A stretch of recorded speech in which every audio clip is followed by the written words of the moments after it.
Japan has always been very active in our power sector. We have several power plants that are either co-owned by Japanese investors or operated by Japanese investors alone. Singapore, meron din.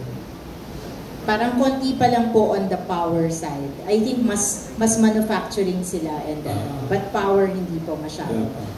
Japan, China as mentioned, Thai, yun po yung mga ASEAN countries. Korea also.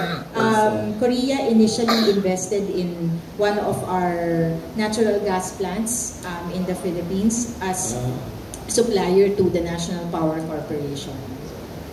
So, tama si Justin. He reflects the sentiments of the different business chambers na nabasa ko. Nagulat ba kaya ang daming nag-express support? Baka blessing in disguise ito. Kung walang suspension, you wouldn't know you have many supporters.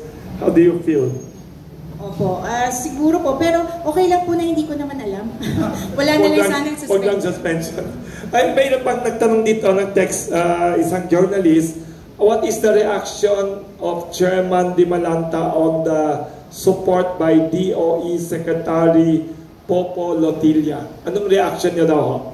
Alam niyo po, yung isang, I guess, overlooked or not sufficiently appreciated development that we have now in this administration is that the DOE and ERC are really working together towards a common objective. You are very harmoniously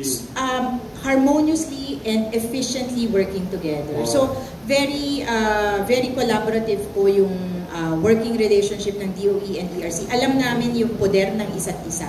Pag po policy making at investment, poder yan ng DOE. Pag rate setting at regulation, poder yan ng ERC. May mutual respect yung dalawang ahensya, which I think also is evidenced by the support of the business groups. Kasi po hindi naman susuportahan ng business groups kung hindi happy sila. Kung hindi sila happy, if they don't think we are not producing a healthy investment climate in the country.